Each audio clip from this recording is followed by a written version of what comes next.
Rising above the buzz of ultrasonic cleaners and the clanking of stainless steel are the ideas and voices that are changing an industry. You're listening to the Beyond Clean podcast, the central nexus for the people, processes, and products that are improving our sterile processing world.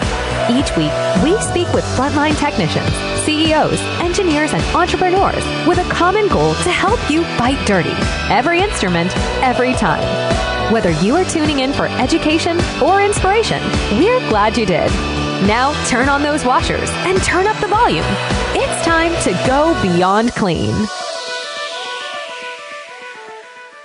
On this episode of Beyond Clean, we've got a special release recording from the 2025 HSPA event in Louisville, Kentucky, as our team was broadcasting from a live podcast studio in the Sterile Healthcare booth. Stay tuned for some one-of-a-kind interviews and clinical insight from many of the top names in the SPD industry. And now, on to the show.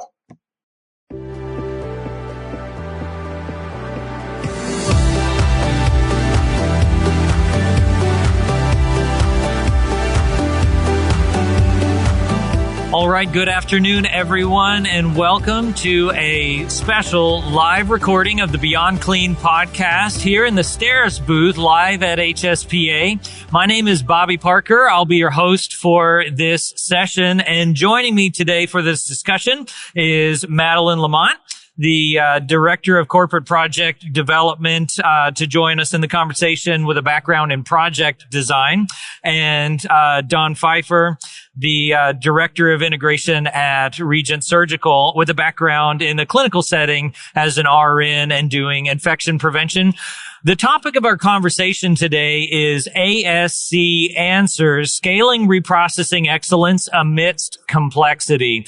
And I'm sure, as all of you know, ASCs are becoming a more and more common of surgical delivery, a common method of surgical delivery. And there are some unique challenges in being that small footprint, but having this really intense workflow and volume that moves through that small footprint. See a couple of heads nodding out there. We really struggle with an outsized impact of orthopedics in those ASCs. So in our conversation today, we intend to dive into some of those common obstacles that you encounter working in an ASC environment with the smaller footprint, with the intense workflow, with some of the transportation needs, even as we're working with offsite reprocessing. So with that, we'll dive right into the conversation. Ladies, welcome to the show. Thanks for joining us on the podcast. Thank you. Yeah, thank you for having us. To get us started, why don't you give us a little thumbnail of your involvement with this topic in particular, what you love about ASCs and what it is that you do with them? Yeah, so sure. So I am a registered nurse. I have been for about 30 years, and I fell in love with the ASC space about 22 years ago. I love the footprint of a surgery center, and I'm very passionate that we're able to give the same care that the larger hospital systems do in a smaller environment for the patients and their families, and then delivering best quality care at a rate that the insurance payers and everybody like, but something that works for the patients and their families. Yeah, I love that. My name is Madeline Lamont. I've been with Sterile for about 13 years now. 6 of those years were spent in the project design and management space. So while I've not been on the clinical side, I've certainly designed my fair share of surgery centers and hospital sterile processing, both on the GI side as well as the SPD side. So it is such a complex space and such a small space. So it has a ton of challenges. I'm excited for this discussion. Yeah, for sure. Me as well. I'm excited about having the mix of skills that we have from a design perspective and also from a clinical background. To dive right into the topic here, let's start at the level of ASCs. Can you give us a high-level introduction to what these ambulatory surgical centers are, what they look like, what they're trying to accomplish? That's maybe a little bit different from the bigger hospitals and surgery centers out there. Yeah, sure. So an ambulatory surgery center is just that. It is a freestanding ambulatory surgery space. It is not connected to a big hospital system. It's not an HOPD. It is totally freestanding, meaning that you have to build and design where you are not attached to any ancillary services outside. That's everything from your footprint, electricity, water, IT, to your inner workings, your operating rooms, your sterile processing, and so forth. And so the idea of building and designing an ASC is to build it as lean and as compact as possible. The cost of TAEUS construction is significant. And so it's about building leaner footprints that actually make sense from an end user. So one of the things that we do at Regent Surgical, and that I'm passionate about, is doing spaghetti diagrams to understand the footprint of an ASC so that we're not overbuilding versus what sometimes the clinical end users like. I tend to love more pre-op and PACU base than realistically we need. So it's truly understanding the workflow and what is needed, and then putting the right equipment in there to hold not only what we're designing today, but then what we're going to use in 5 to 7 years down the road. Yeah. I imagine many people who are working in an ASC today wish that the level of intention had gone into designing the facility, because a lot of times we've got to work with what we've got, right? And so we'll talk through some of those obstacles and how we can maybe overbuild the OR and the expectations of workflow, and then trying to make that happen with whatever we have for post-op, or for this context, sterile processing.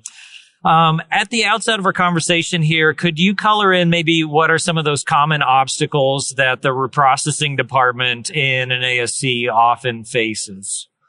Sure. My goodness. It's a long list. I think you touched upon this, but the common theme in an ASC is that you have to do more with less.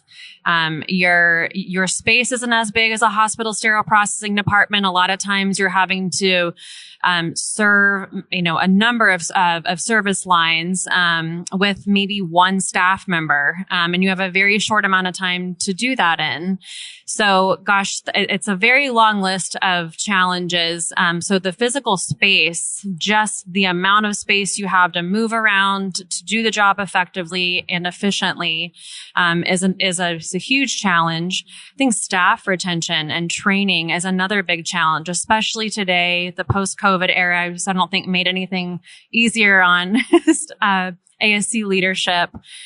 So yeah, I would say, there's a number of challenges within the reprocessing space of an SPD or of an ASC rather. Those are some of the key ones I see. Sure. Yeah. And Dawn, you want anything to that? Oh yeah. So one of the things that we have to take in consideration is designing the SPD for the end users, right? For the humans that work inside of there.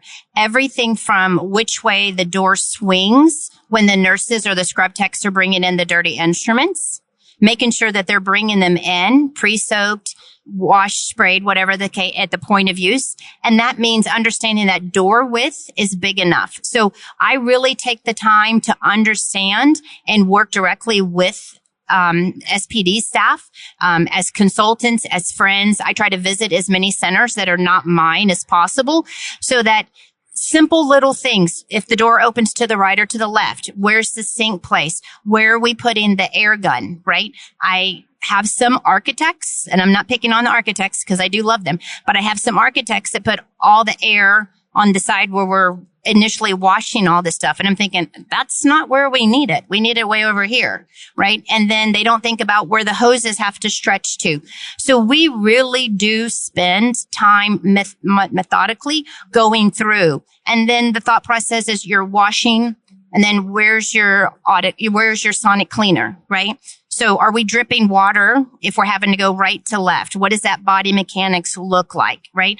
And so in all reality, you want your workflow, even though in the ASC space we're very small and compact, you want the workflow for your sterile processing department to be as efficient as possible, but also give them all the tools they need as if they were in a big hospital setting, right? Some of that also is data now. Like, we never before worried about how much data drops we're going to put in the sterile processing room. Like, they use paper. Well, they're not using paper anymore, right? So we have to bring data in. We have to bring extra power in. Where's their computer going? Where are the new borescopes going to sit? So it's going through every single footsteps. And I do that by relying on extremely valuable information from the sterile processing techs. Yeah, and you've got to figure out how to do that in a small space. So it takes a lot of thought process.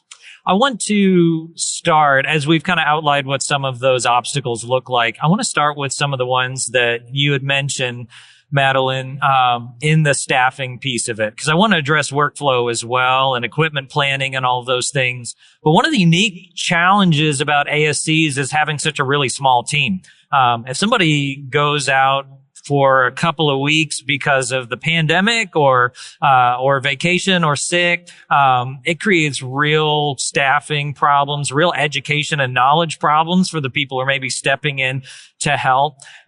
What are some of the things that ASCs can be doing and should be doing to help make sure that they have adequately staffed, well-trained employees in that space? So I'm actually going to let Dawn speak to part of that question, but I think there are a lot of tools, specifically that Steris offers, but a lot of tools with a lot of vendor partners that will help and aid in staff retention and staff training. We were talking about this earlier, but I think, the more your staff sees the value that you place in them as an employee and as a valuable member of that ASC, the greater the chance that they will stay. And I think as humans, when we feel valued, we are willing to stay and we're willing to work hard. We're willing to put in the extra effort, the extra hours. But to your point, people have 6 days. People need to go and, vacation every once in a while or have to take care of an ailing family member. So you have to have a little bit of that backup. Part of that comes with, tapping into those vendor resources, being able to do a little bit of cross-functional training. So you can't just have the one super user anymore. You have to have some backups for those occasions when they're, on vacation or out sick. So Steris University is a great resource. It's, we have countless courses on there that are dedicated to sterile processing. Being able to have, a little curriculum for the SPD staff, for scrub technicians, folks that come in and scrub on occasion, on backup. That's an incredibly valuable and free resource that we offer. I can let Dawn speak to some more about the staff retention though, because I know that's probably more your specialty than mine. Yeah. So we do spend a lot of time educating our staff on Steris University. We also tap into the Steris' education clinical team.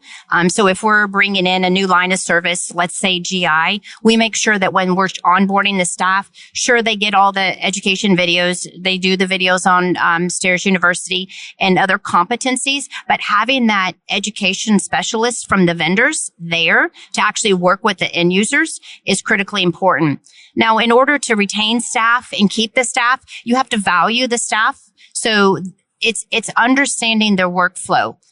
It is not uncommon to see me dressed up in all the SPD gob, scrubbing dirty instruments. Even though I oversee multiple surgery centers, I do get in the weeds with them. I want to see what it feels like. It's hot in there. If you're on the dirty side, it's hot in there. It's wet. It's hot. So if you have a staff appreciation and you humanize the value of our team members, then doing that with all the other positions, having the front desk understand what sterile processing does. Cover someone at the front desk, have them go back and see that. Staff will stay if they feel like they're part of a team. If they feel like they just do the instruments and that's it, then yeah, you probably will lose staff. But if you invest in them as a person and appreciate what they value and bring to the team, which is a lot more than anybody realizes in the ASC space, then I think that you'll retain the staff that you want to keep. Yeah, that's really helpful. When I worked in sterile processing, I was a manager at a facility that had about 20 FTEs, a decent size. And so when we were hiring people from the area with experience, some of our best employees were former ASC sterile processing techs because they're often on an island. They have to be all things to all people and function as leaders often, kind of on an island on their own. I'm curious, what does the leadership structure look like in ASC for technicians who are, maybe there's two of them reprocessing instruments? To whom do they typically report? Yeah, it's because they're small, right? So the typical structure in ASC is you have the facility administrator. Sometimes they're a nurse, sometimes they're not a nurse. And then you have your OR managers, your pre-op and PACU managers, and then usually have a sterile processing manager or lead. And there's usually only one or two staff members. And then you have a few PRNs. So there's not a ton of leadership growth ability there, but there is for them to understand that they can also cover materials. They can help really work directly with the OR manager to understand the cases and stuff like that. We really invest in them promoting themselves, keeping your certifications, or if you don't have one in a state that doesn't require it, maybe they just said, it's not required, I'm not going to get it, is reinvesting that, hey, yeah, I want you to go after it. I want you to get those additional certifications. And then sending them to conferences like this and really investing in their professional leadership. Just because maybe you don't have a career growth ladder doesn't mean they don't have a professional growth ladder that you absolutely have to support. Yeah, that's well said. And being in that ASC environment is a tremendous opportunity for that technician to really feel connected to surgery, but also a tremendous risk for them to feel isolated because they're by themselves. Often they're working without a direct connection to the OR. But some of the facilities I've been in that are rather small, it feels like a community. Everybody knows each other by first name. They're spending time in the reprocessing area and have a great relationship. And then others feel totally isolated. So to your point, building those relationships more crucial than ever in that small ASC environment. All right, so I want to turn the corner as we're talking about challenges in ASCs and talk a little bit about the workflow challenges. And the first one that often comes up when you think about ASCs is how all these total joint procedures, orthopedics are continually moving from the large overnight stay at the hospital and moving that out into surgical centers. So what unique challenges do those ortho procedures and those loaner trays present to the ASC, and what struggles are they facing with those loaners? Yeah, it's a huge challenge. And you hit the nail on the head with loaner instruments. That's probably the bane of most maybe administrators and SPD, personnel's existence for a number of reasons. I think a lot of times we see that there's not a strong policy in place with regard to loaner instruments. And a lot of that is really on the onus of the vendor too, making sure that they understand this is our policy and there are consequences when the policy isn't adhered to. But gosh, within the orthopedic space, there's a number of challenges, in the sheer number of sets that are required a lot of times to execute the surgery. So just being able to process, call it 6 to 10 trays per orthopedic case and however many ORs that your ASC, has on hand. So there's a personnel issue there. There's a head count. There's a timing. Does that tray need to be turned over for a later case?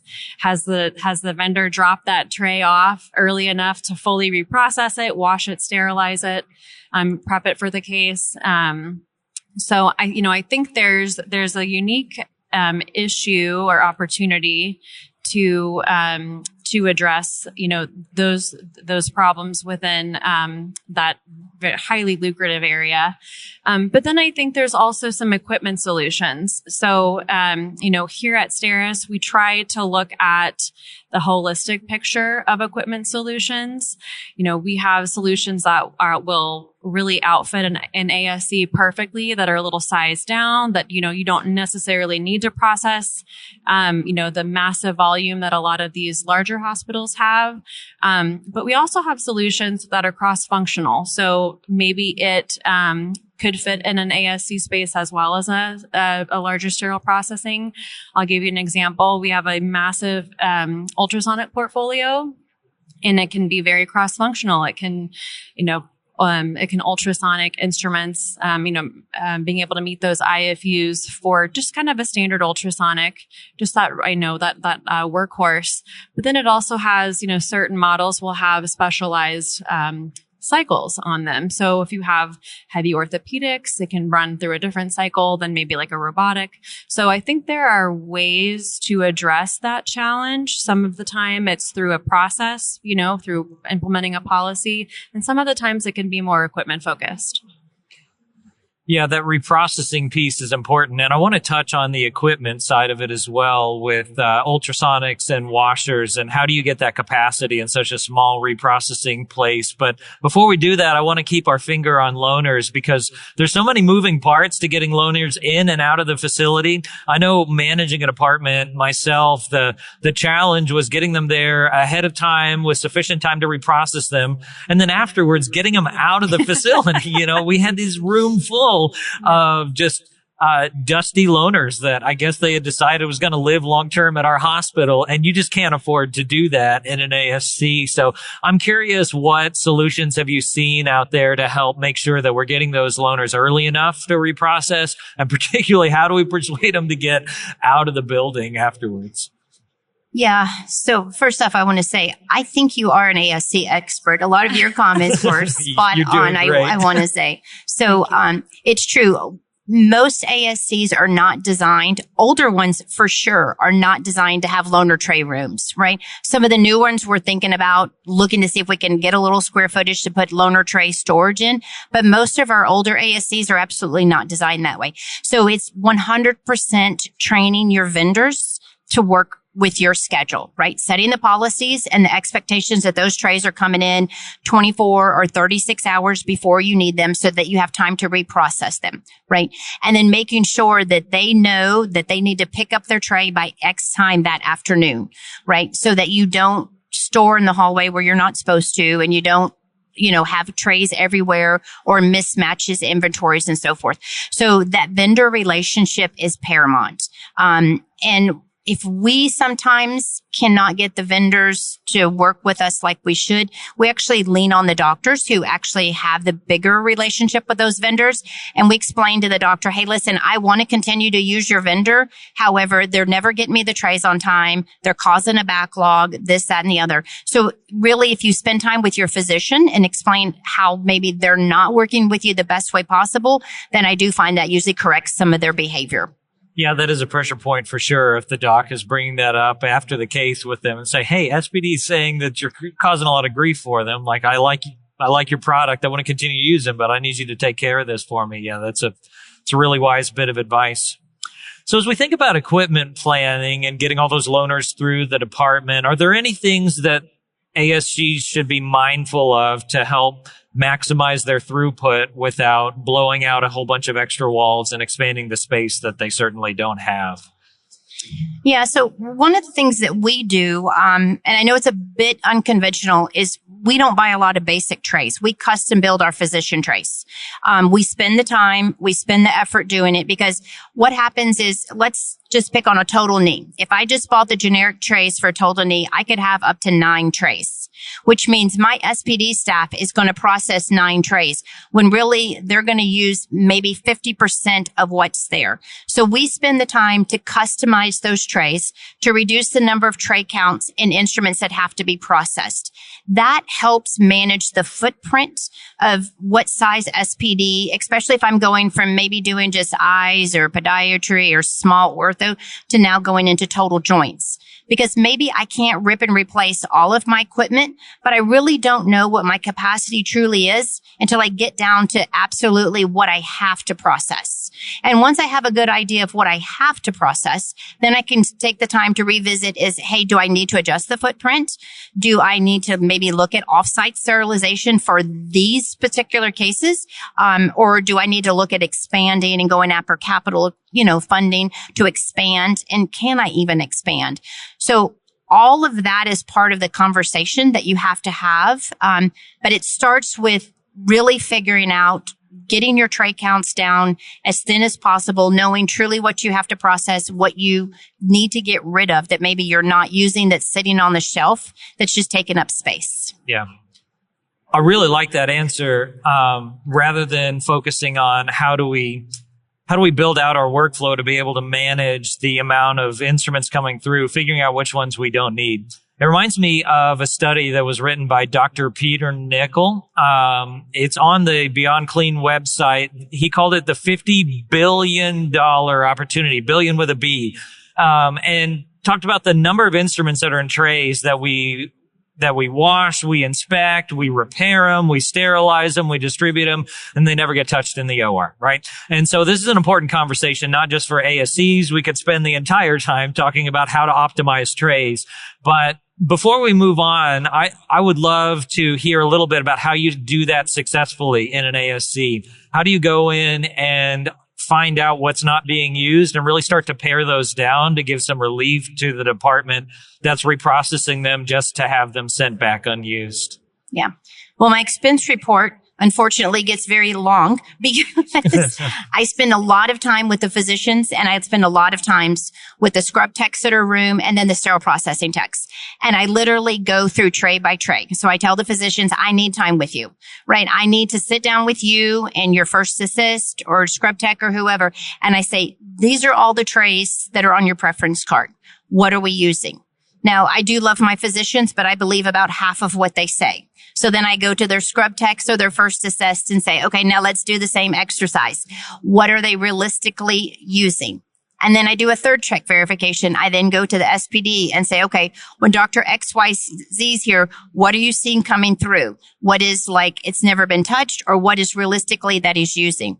Then we take that whole methodology, we make a new preference card, and then we put it to test, right? We say, okay, this is the tray we're going to build out for you. We're going to put it in the room.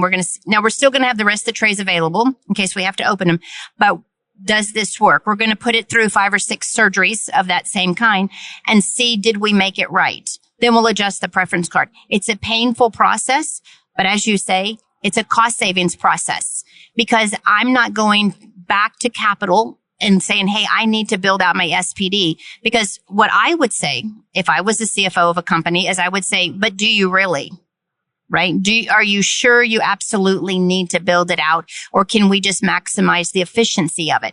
It's all about that lean methodology and really saying, let's get down to the simpler things and only use what we have to use or what is needed.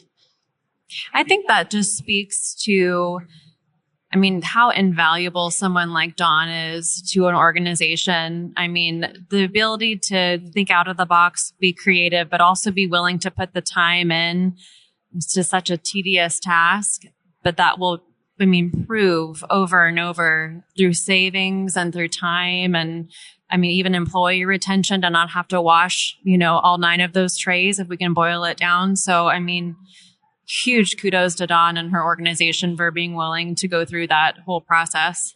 Yeah, to your point, Madeline, I don't have a background in the OR. I came from sterile processing, and as a manager in sterile processing, often when I'm having those conversations with surgeons or OR nurses, it's all a mystery to me how these instruments are being used. And so whatever they say, I kind of have to believe them. I'm curious how much you lean on your prior clinical knowledge and having those conversations about ways to do procedures with different instruments or fewer instruments and how valuable that is in having those conversations. It is very valuable. What I tell a lot of our administrators is you have to get out of your office, right? If you're in your office doing emails, you have no idea what's going on back there. And so I found this thought idea years and years ago. I was out of the office, right? I was in the back. One of our techs in the dirty side had called in sick. They were getting behind. I said, well, let me go in. You guys can teach me how to scrub some instruments. I can do this. And I noticed they kept bringing all these trays in and I couldn't tell if they were clean or used. And I'm like, wait a second. Why am I washing all these? Were they even used? And they were like, yeah, they were open. They were used. I'm like, yeah, but were they? Like, I know they were opened and exposed, and yes, we have to process them, but were these used? And it was tray after tray. And I'm like, this is insane that we're paying someone to wash all this stuff again, and they didn't really use it. Why don't we take 2 of this and this, that, and just build a tray and then get rid of all the stress. And then I'm like, and so I kept waiting for like that aha moment, like someone to come out of the back and say, oh, Dawn, you can't do that because it's not that easy. Because I'm thinking, no, it actually is. Right. But then I have the OR staff participate in the process. I have the scrub techs participate in the process. I have sterile processing participate in the process. So it's not just an administrator saying, this is what we're going to do, because I want all facets of the idea to make sure that I'm not missing something. Like, oh, Dawn, we have to have this because of XYZ. So it's a roundtable work that's done so that we're able to thin down. Because you think about it, we're saving on storage. We're saving on consumables.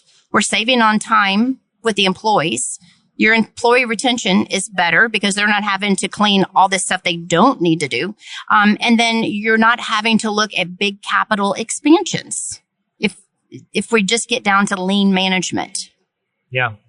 Yeah, it's a tremendous opportunity. It's easily the biggest cause of human waste in reprocessing is reprocessing things that we don't need. We're wasting human motion, we're wasting detergent and time and space. And so we definitely want to get down to what we actually need. You said one thing about this, that you aim for doctor-specific trays primarily, not doing a lot of basic trays. And in the hospital environment, usually it's going the other direction. We're trying to pry the doctor-specific trays out of the surgeon's hands. I'm calling them my instruments and like making more standardized trays to share around. Why that strategy of going to doctor-specific trays, and has that helped in this reduction of instruments? It has significantly helped. So when we do doctor-specific trays or case-specific trays, it really does result in a savings, both on the instrumentation side and then on the storage side. And I know maybe in the hospital mentality that works, but in the ASC, it doesn't work for multiple different reasons. The biggest one is real estate is expensive. The square footage that we have in an ASC is minimal. When we build and design them, every room that is not an operating room is a non-revenue generating room. So we have to look at that and say, how much of this square footage, even though it's supporting revenue generating rooms, right? The whole building supports those operating rooms. But I look at the square footage and says, geez, do I need all this extra storage, or could I put another OR here? And what can I do to get this extra 500 square feet back? And if it means being creative with trays and storage, then let's do that, because I want to have another operating room. But then you have to be a careful balance there, because you have to make sure you have everything you need for patient care and safety. And so you just have to balance it out, and it forces you to be creative. That's always the balance. How do you match the efficiency and the throughput of the reprocessing area with the workflow demands that come from adding more ORs, adding more procedures, adding more complex procedures in the ASC? So let's talk a little bit about that balancing act and projecting out the type of equipment that you might need or the staffing that you might need. When you're setting out on a new project or in a design project, what are some of the factors you're looking at to try to balance those so that we're not doing it finger in the wind, napkin math style of hoping that we got that balance right? And we've probably all been part of those, haven't we? I think it's about asking just a ton of questions. It's about knowing some of the basics, knowing that you don't know everything and that things will change, trends will change, new surgeons will be brought in down the line, and being able to anticipate some of that future proofing. I'm probably biased here, but I think when you partner with a vendor who really looks at your relationship as a partnership and less of a transaction, you really get the full experience of being able to potentially future-proof that space. Especially in the ASC space, we don't get an opportunity to renovate or to expand all that often. I would say in some rare chances, maybe we've built in space to expand into, but that's not all that common. So from the get-go, having that vendor partnership, there from conception, asking all of those questions. What type of surgical service lines are you anticipating? Are we shelling any ORs? Is there any potential possibility for adding ORs? If the answer is no, is great. But a lot of times there's an inkling, and especially administrators or owners' minds of, well, there's that building next door that maybe we could expand into. Even just asking those questions on the front end, and it allows, a group like Sterile Project Management to come in and say, let's look at this again holistically. We're not just going to put a sink, a sonic, a washer, and a sterilizer there. Let's look at this from a larger perspective. So again, ask a ton of questions. Are you doing robotics? Do you ever plan to do robotics? Do you have a desire to one day do robotics? Loaners, we talked about that as well. So I think when you ask all the right questions, it allows your vendor partner to really excel in what they do. And that's, it's being an advocate for the clinical team, to be there to say, time out, the architect's planning it this way, but that workflow doesn't make sense. Or as Dawn mentioned earlier, you're, dripping wet trays across the department, and we can't have that. So to be able to harness that subject matter expert in the, clinical realm and the architectural realm and the engineering realm to say, we're going to place future equipment here. So let's plan for drains in this location. Let's pull electricity, or let's potentially bring treated water to a space. Again, all of that comes from asking the right questions and asking an abundance of questions on the front end. Yeah, it's wild how expensive ideas get when you haven't thought of them ahead of time. And you talk to facilities and say, I'd like to put a washer right here. And then they bring the bill of the plumbing and the electrical and moving the electrical that's already there that's supplying something else. And had you planned, and you didn't have to move things 3 inches, had we planned it on the front end, it may not have been expensive, right? Yeah, absolutely. Absolutely. Well said. So as we're looking at equipment planning and the types of equipment, you mentioned sonics and sinks and washers and sterilizers. Are there any unique factors or features that we ought to be paying attention to that are advantageous to the ASC environment? Anything that makes a washer better for an ASC than another washer? Yeah. What's interesting? We were talking about this earlier.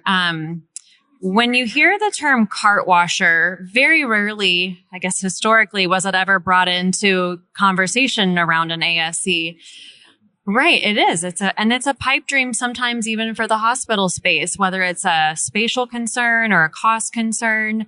But there are cart washers on the market now that are designed really perfectly for an ASC space. And that could mean we're going to use it, maybe not even for case carts, how we would, generally or historically use a cart washer.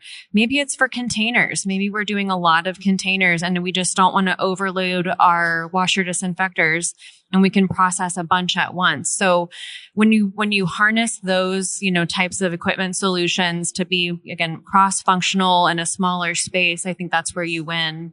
I know we talked about ultrasonics having some capabilities there. It's funny, you bring up, the idea of being maybe smaller for an ASC footprint. I think what we see now are so many ASCs are bringing in orthopedic surgeons where those sets are just as long as any sets that they're processing in a hospital space, where, we have smaller washers in our portfolio, as do a lot of other wonderful vendors. But sometimes that's not actually the best fit for a surgery center, because you would be running maybe multiple cycles just to get through a handful of sets, as opposed to having something slightly larger that can handle more in one push of a button. So that's what I mean when you talk about partnering with a vendor and looking at it. Let's just not think of it as an ASC and a copy paste, less of a cookie cutter. Let's think about, this is a specialized process. Tell me what you're doing so that I can outfit it perfectly for you. Yeah, that case mix becomes really important then, right? If you have a lot of procedures with large trays that are coming through, you may need more wash capacity than just a number of how many procedures are being done in this facility. So that diligence becomes important. I'm curious, Dawn, do you have anything to add to the equipment selection conversation? I do still think that you're an ASC expert, so I'm so glad. But it's just finding equipment that matches the need of the workflow of the ASC, right? So pass-through windows. For years, we've always used pass-through windows. Now we're using the electric pass-through windows, which I love for compliance reasons. But now there's the pass-through dryer, right? So it takes the same square footage, right? Actually, a little bit less. And then now you have a pass-through dryer so that your smaller instruments that are going in, maybe going in a V-Pro or something that can't go into autoclave that actually need to dry. So before they would go through the pass-through window and then they would put a towel down, one of the lint-free towels that we saw in the borescope is not really lint-free, right? So you put them down and then you hope they dry so that you can get them ready to go inside of there. But so it's using the right equipment for the needs of the surgery center, not only today, but what they're going to do or possibility of doing in the next 5 years, right? And projecting that, so that they can grow into the volume. There's nothing worse than building something. It doesn't even matter if it's your house, right? Or a kitchen, right? So there's nothing worse than building something for today's needs, but it will not work next year. Maybe when your family grows or your ASC grows and your payer mix grows, right? And so, selecting the right equipment for the future. And a lot of that goes back to your ASC leadership, and watching the regulations and knowing what cases will be coming out of the hospital in the next 2 or 3 years so that you can prepare your surgery center for those cases. As we're talking about case mix and the type of cases that come through, one of the other things that's coming up more frequently at ASCs are endoscopy procedures, obviously that being an outpatient procedure. I'm curious how much you see of that endoscope reprocessing starting to creep into the same space where instruments are being reprocessed, and what kind of implications that might have for that team. Well, my infection control brain is just like, no. So we are seeing new ASCs designed and built where they are separating out the SPDs. So you'll have your sterile processing just for your sterile instrumentation. Your endoscopy suite needs to have its own scope processing area. You see a lot of existing centers that have that one-way workflow. But then there's reality versus what's really happening. And so most new centers that are being built or designed or those being reconstructed or redesigned for upgrades are now separating those out. So your scope processing should be one directional and it should be separate than your sterile processing, right? Multiple different reasons. COVID taught us a ton about airflow and air contaminations. So how are you processing scopes in the same room as your sterile instruments? And it has different air quality and air recommendations that you need for handling those. Yeah, obviously every situation's different, but if you were to go into a facility that was older, had both being reprocessed in the same area, would you be actively looking for another space to start to move that high-level disinfection out elsewhere, or are there some things they can do to optimize to do it as safely as they can in their space right now? Yeah, you really do have to go to the optimization and you have to look at the workflow. You also have to look at the block schedule of your physicians, right? Is there a way that you can put GI on certain days where you're only doing GI in that center, or maybe afternoon cases or maybe Friday cases, right? So you work with multiple different departments to say, if we only have one area and we're processing both, how can we safely do that? And start with your block schedule. See if you can make some adjustments there. If there's no adjustments that can be made, get in touch with your vendors. Look at the design. Use the resources available in the market that says, listen, I only have this square footage. What can I do, add, adjust so I can make sure that I'm compliant? And the best way is to really pull in all the education that you have available. Pull in your AMI regulations, force your vendors to work with you to say, listen, this is all I have and I have to meet this compliance regulation. How can I do that? And it's a collaborative effort with everybody. It's not, the onus should not just be on the ASC, right? So we're a part of it, but then, like I said, we have to bring in everybody to come up with a process that works.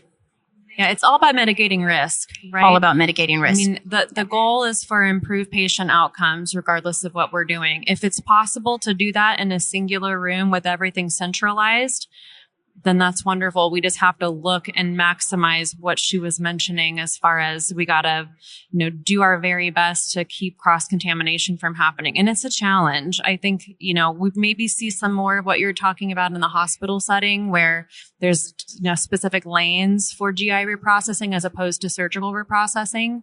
It would be a challenge in the ASC space, but I think it can be done. I mean, there are AMI guidelines that speak to how, the design should be to mitigate that risk. And, and just working with your architect and vendor partners to make it happen. Yeah, reading those AMI guidelines sometimes is a little bit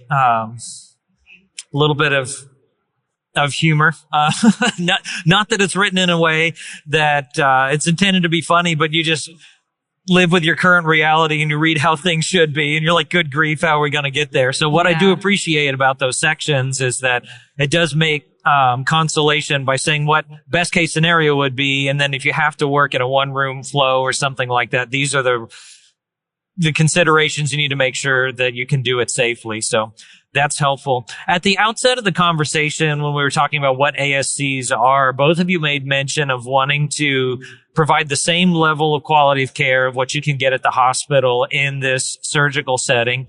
And since we brought up AMI and other guidelines, are there any significant differences either from a guidelines perspective or from an accreditation perspective that are unique about ASCs? So there's a couple guidelines that are different with Medicare. And then whether you're Joint Commission or Triple HC or Quad A or DNV, whoever. So there are some regulations that are different. But when it comes to the basic sterile processing, patient care, quality of care, even the new metrics that we have to report now, we're very similar to the hospital space. We're just a much smaller, leaner organization. But you do need to know the difference between the few differences that they are. And so it can be tricky, to make sure you read those. Like you said, so there's usually 3 or 4 different manuals that we have to read. So we'll read the Medicare. So Medicare has an Appendix L. So if you're a surgery center, you know that Appendix L. I call it my Bible. So you know what those regulations are.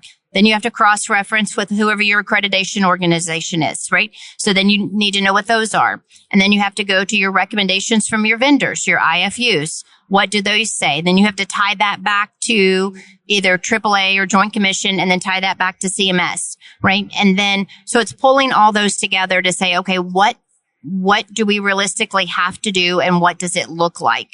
And then making sure that your policies actually match your practice, right? And not use canned policies that are in a lot of ASCs. Maybe your hand washing policies. Anybody seen hand washing policies 7 pages long? It's like, really? Right? Nobody's doing that. I'm sorry. So it's making your policies realistic to your workflow. Yeah, that's really helpful. Since we're here live at HSPA on the vendor expo floor, it can be frustrating for the folks either in an ASC setting or even in a rural hospital setting to go around, see all the new technologies, hear these presentations about these big analytics projects and efficiency projects, and they're going home with their 2 technicians and trying to make it work in their little square space that they have. And so it is helpful to know that there are standards specific to those ASC situations, that we can and should be providing the same level of care, and that there are smart ways to be implementing some of this technology in departments. You may just have to lean on some vendor resources or some experienced partners who figured out how to do that wisely. As we're turning the corner towards the end of our conversation here, I want to make sure that we give a lot of value to our listeners. What advice do you have for either technicians or leaders who are in an older ASC today to make some steps towards standards compliance and make some improvements in their efficiencies if they can't build a brand new ASC tomorrow? I think it all starts with understanding your payer mix and your case volume that's coming in, right? So start there. So if you're a smaller 2-room surgery center with a very small SPD area and your doctor wants to start adding in general surgery, right? Understanding, okay, what does that case mix look like? What do the trays look like? Then start working with your vendors, right? So, because by the time they start talking about new cases or new physicians coming in, you have to work with those vendors. So then let's say, okay, so then you have to work with those vendors and say, I want to customize my trays. I want to build down. I have to understand the workflow. And then you just have to start working and tell everybody, this is our square foot. This is where we are. What kind of services and support can you provide to help me get to achieve my goals, right? Because we never want to say no unless there's an absolute no. We should work every possibility until we get to an answer that we can, or no, we can't because of, or we can't right now, but we could in the future with this. So I never like to just give an answer to a surgeon that says, no, we're not expanding, right? Because I wouldn't have a job, right? But the answer is maybe we can't expand to this today, but if we do this and make these changes, add in this, invest into this, we're able to grow to meet the needs of what your surgery center can do tomorrow. The answer is it's there. You just have to have some creative solutions, and working with your vendors to get those, I think, is one of the best ways. Because I walked around this floor today and I was floored with some of the technology out there. I mean, floored. Thank God my corporate card has a limit on it, because I might have gotten in trouble today, right? I'm like, can I take that home now? But understanding what's there, and seeing what you can rip and replace out to bring your center up to the next level. I think it's all about incremental improvement. I don't think, especially in the description that you mentioned earlier, I don't think you're ever going to have an opportunity, or very rarely, to just rip the Band-Aid off and completely start afresh. So let's look at where are our biggest pain points. We talked about the days of having wood cabinets, the decontam. Right. Or right? Wood counters. Yeah. Wood countertops, porous surfaces, sterilizers that are not equipped to sterilize 25 pounds. So I think we try to identify where are the blatant areas that we have issue, and how can we incrementally over time bring it to a standard of care that we would expect for, serving our community. Yeah, I think that's very helpful as we're thinking about how to make progressive change. Often when surveys come in, whether it's the Joint Commission or DNV in the hospital setting, there are known issues that you're dealing with, whether it's the wood counters or the old HVAC that's not up to code. And often what they're looking for isn't necessarily compliance right now, right away, but they want to see that you're aware of it and that you have a plan to move in that direction. So it sounds like that's what you're saying. Let's get our arms around where the real risks are and start moving in the right direction on some of those risks. Well, we talked about Amy, the new ST108 guidelines too. I mean, that's a perfect example, I think. In theory, everybody should have treated water, but now it's not just have treated water, but it's what are you doing with your treated water? How are you treating your treated water? So it is. I mean, there's a lot that goes into that constant improvement and incremental improvement, and just identifying areas of where you can help. Don, I really identified with what you said in trying to turn a no into a yes, and not just living with no, we can't do those cases in this space. It's too small. I'm going to put you on the spot here. I'm curious, what is the wildest story or the wildest no that you've managed to turn into a yes through some kind of creative solution? Yeah. So we've taken a small surgery center that was designed really just to do one type of specialty and turned it into a multi-specialty by doing creative solutions, working with vendors, putting in the right equipment, upgrading some of the med gases, upgrading some of the electrical panels, still staying compliant, but allowing us to go to a deeper level of sedation and add in some additional volume of cases without expanding the square footage at all, and keeping the cap of the construction under a reasonable amount. And again, once you know where your patient safety level is and what you're going to achieve, then you just have to start saying, okay, well, maybe we can't do general anesthesia there. Maybe because our electrical system won't hold general anesthesia, because we would have to upgrade the generator. We'd have to go to a 3-panel system or so forth. So maybe I can go all the way down to monitored anesthesia care, and have some rescue breathing aside just in case. And maybe if I don't have all the piped gases and maybe the pre-op, I can use tanks, right? So it's just a matter of saying, how can I meet the standards? How can I meet the regulations? And is it economical for the cases that were coming in? Sometimes it just doesn't make sense, right? So you have to run the numbers to say, this is what it's going to cost me to expand, but this is the case volume and the case mix that I might be getting. Does the math work, right? And you have to understand, some physicians, I do love my physicians, but some add a little fluff of what they're going to bring you. So you always have to take some of that fluff out, right? And so deduct it by a third. And then does that number work, right? And so you just have to go through that. Sometimes it doesn't work. So when I go to the board and I say, no, I would love to do this, but I can't, then at least you have some backgrounds. But one of our most successful projects is taking a single specialty and make it into a multi-specialty without expanding the footprint and doing it under $200,000. Wow. And the return on investment is within 6 months. Yeah, that's ridiculous. And that kind of simple math of whether it works or doesn't work, I can't think of another industry that is more math driven than instrument reprocessing. I mean, it is obviously an art and a skill, but at the same time, you need a certain amount of time, certain number of washer cycles to get things through. And so rather than just saying yes to everything until we get overrun and have a patient event, really doing that math ahead of time and figuring out what's feasible.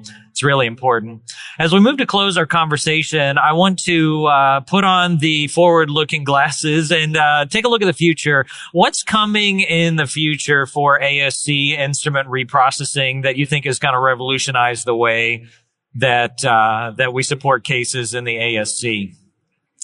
So smart technology is coming to the ASCs, right? We're getting smarter equipment that's talking to us, or we can extract data out. So it's preparing for the data. It's preparing for AI. I saw some AI stuff here. I was fascinated with it. So understanding that, figuring out how we're going to build that in. One of the things that you don't see in the ASC marketplace a lot is instrument tracking. So figuring out an instrument tracking system that works in the ASC space that doesn't break the bank. That's a forward thing that we should be looking at in the ASC industry. Cardiovascular coming in. So those suites are different. They're bigger OR spaces. They require a lot more stuff. The SPD side of it is small, but it's still there. And then we should expect more complex cases to come out of the hospital into the ASC space. So designing and equipping out surgery centers that we can use in 5 to 7, 10 years down the road. Yeah, I think I would just add that I think you hit the nail on the head. A lot of it is technology based. A lot of it's data driven. You know, the ASC is the perfect spot for being able to utilize, more data, better data in a more efficient way because you are constantly having to do more with less. So whether that's through instrument tracking or through equipment uptime, all of that information being able to compile in an easy to use interface, for an administrator, for an SPD manager, and then for the vendor partners that, you're working with to be able to keep you up and running, keep you operational, keep your staff happy, and also be able to, provide to the doctors or the ownership some of those statistics to just prove how valuable SPD is. Because, we've talked about this and we all know this. Sometimes it always doesn't get communicated our value because we are a cost center, right?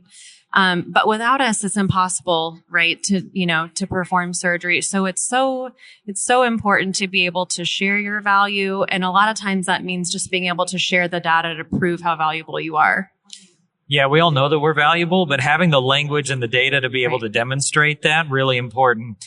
This is unfair because we only have minutes left, but one other future trend that's worth discussing, and I suppose this is a teaser because we're going to talk about this topic for a full hour tomorrow, is offsite reprocessing. And I know that ASCs are a part of that. So in 60 seconds or less, is offsite reprocessing the future for ASCs, or do you think we'll continue to build out more efficient workflows inside the center? I think they are the futures for ASCs. I think it would allow us to build smaller surgery centers that are specific for patient care. And then we look at offsite sterilization, and then being able to share that cost with other surgery centers in the marketplace or other healthcare partners in the marketplace. I think so too. It just allows you to have, your varsity team, your A team doing the work. Allow your, all of your ASC sites to be, great at what they do on the surgery front, and then send all of those trays to the team that are just absolute rock stars, and they do this in just the most efficient manner. So I think it's going to be a great session, but I would agree with both you and Dawn that there's going to be a lot of value in that. Yeah, I wish we could go round 2 right now and just start talking about offsite reprocessing centers, because there's a lot of design planning and logistics that go into that, but we'll save that one for tomorrow. Ladies, thank you so much for joining the show. Would you all join me in saying a big thank you to Madeline and Dawn for their participation? Yeah. That's going to do it for this episode of the Beyond Clean podcast here live at HSPA, talking about solutions to ASC answers. You don't have to have every answer today. You don't have to build a new department tomorrow. Just start making some progress in continuous improvement to provide the safest care for every instrument, every time. And we'll close as we always do here at Beyond Clean, and we'll encourage you, until we talk to you next time, keep fighting dirty. Thank you for listening to this week's episode of Beyond Clean. As a reminder, you can help support us by subscribing to Beyond Clean on your favorite podcast app, or by downloading the smartphone app on iPhone or Android. Simply search for Beyond Clean in the App Store or Google Play. The best thing about downloading the smartphone app is that you can access bonus content for certain episodes and view episodes in certain categories, like articles on the go and vendor spotlights. Are you following us on LinkedIn or Facebook yet? If you are and you love an episode or post, then let your social network know about it. Like, comment, or share our posts along with your thoughts and keep the conversation going. If you have any topics or guests that you would like to recommend for a future episode, just send us an email to info@beyondclean.net. We look forward to hearing from you.